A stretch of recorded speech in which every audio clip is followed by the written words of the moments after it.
Well, for more on social media and its role in the upcoming U.S. midterm elections, I'm joined by Kip Cassino live from Tucson, Arizona. He's a writer, forecaster, and market analyst, and is Executive Vice President for Borrell Associates. Welcome, Kip. Thank you. So give us an idea, what kind of preparations are underway to prevent outside influence in these elections? Well, it's not really a coordinated, large-scale effort. It's mostly the social service networks themselves trying to weed out any people they think are bad actors. So then, in this election season, what are usually the top priorities for social media companies? Well, I think the top priorities for social media companies in this election are to do two things. They're, first of all, to make as much money as they possibly can. They've made a great deal more money this time around than they did 4 years ago. And secondly, to set the stage for 2020, when they hope to really cash in on the use of social media in political advertising. So as we talk about some of this political advertising, how much revenue are we seeing when it comes to this, as opposed to like traditional outlets where they get their advertising from? This year, political advertising, digital political advertising is going to reach almost $2 billion, or about 20%, $1 out of every 5 spent on political advertising, out of a total of $8.9 billion, and that's for all elections in the United States, everything from the most local to the most national. Now let's also talk about the various social media efforts to register users and register voters. What are they doing, and is it working? You know, it's very interesting. As I say, this is an experimental year for social media.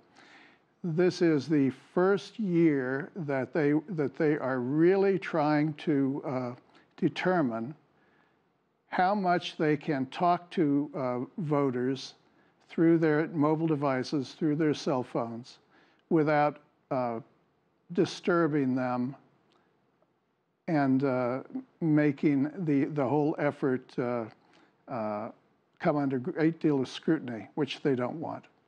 Now, obviously, tech companies have their own personal agendas when it comes to some of these issues that are coming up in these midterm elections. So how are some of these social media tech titans and CEOs and their employees spending their lobbying money ahead of the midterms?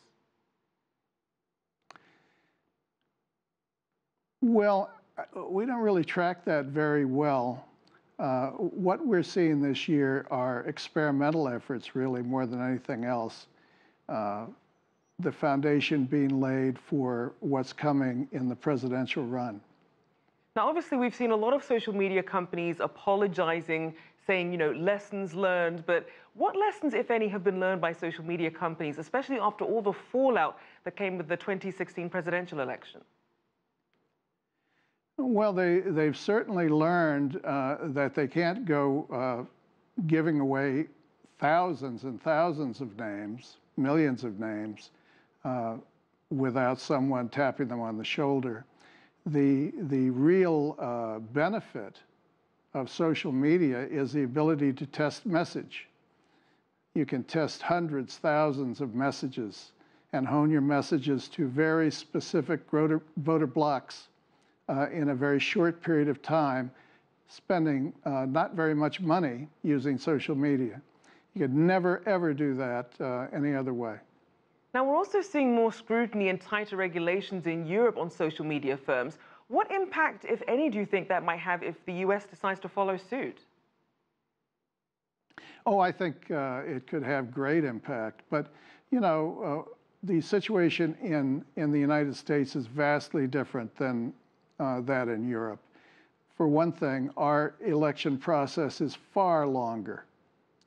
And for another, we spend an enormous amount of money. Think of it, $8.9 billion spent on a midterm election. And in terms of responsibility, a lot of people are wondering, should social media companies be held to the same standard of fact-checking as a news site, for example, when the companies themselves aren't actually generating the content, but the users are? Well, certainly they should be held to account for false news that they push through their networks. And certainly they're spending a lot more time looking at that. And we see that they're trying to self-police as well as they can. However, I do believe that as they become more prominent, a bigger part of political advertising, I think you will see more legislation pushed at them. All right, thank you so much. Kip Cassino there, writer, forecaster, and market analyst, and executive vice president for Burrell Associates.